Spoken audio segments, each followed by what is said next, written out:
Mild preeclampsia. Here is our case. 21-year-old gravida 1, seen in the outpatient clinic for routine visit at 32 weeks, confirmed by first trimester ultrasound. That's the same as our previous case.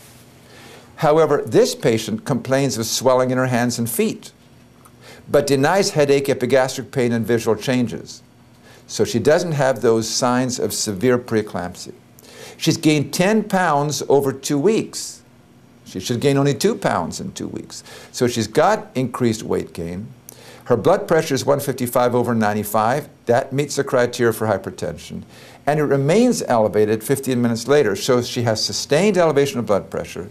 She has 3+ pedal edema, fingers are swollen, but the most significant finding is she has protein in the urine, 2+. No headache, epigastric pain, visual changes, mild elevation of blood pressure, and protein in the urine.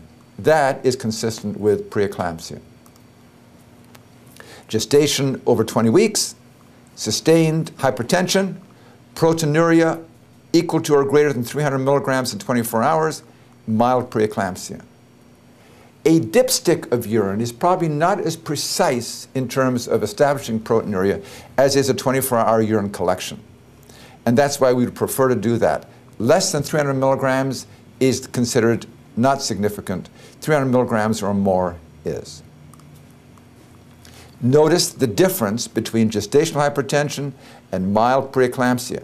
They both have their onset over 20 weeks. They both have sustained hypertension, but gestational hypertension has no proteinuria.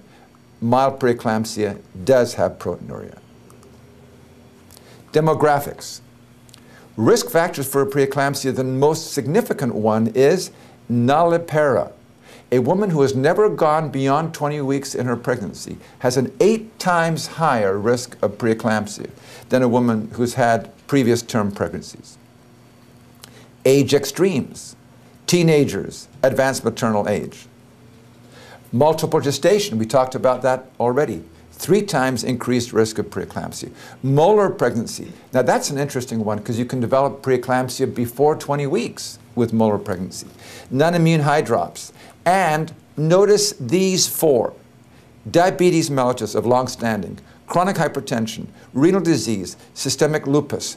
What is it that ties these 4 together? Small vessel disease. Any patient who has small vessel disease, increased risk for preeclampsia. The pathophysiology is diffuse vasospasm. So throughout the body, the blood vessels narrow down. And that's one of the concerns, decreased perfusion. That can lead to capillary injury, and you can have then leakage of fluid from the intravascular space into the interstitium. Significant is that there are no symptoms. No headache, no epigastric pain, no visual changes. On exam, there really is no specific findings. Laboratory tests, what will we see? There must be protein in the urine to make a diagnosis of preeclampsia. 1 to 2+ or 300 milligrams on a 24-hour urine. And evidence of hemoconcentration. Instead of having the hemodilutional changes, such as a decreased hemoglobin, hematocrit, BUN, creatinine, and uric acid, we have a hemoglobin that's going up. It may be 13, 14. That's not normal. A BUN may be 15. A creatinine may be 1. Hemoconcentration we will see. What is a management for mild preeclampsia? If she is less than 36 weeks, we will hospitalize her inpatient and just conservative management until she gets to 36 weeks. The whole idea here is to give more time for el bebé. If she is 36 weeks or more, we want to deliver, and we want to prevent convulsions by using magnesium sulfate, and we will deliver her. No need for a cesarean delivery.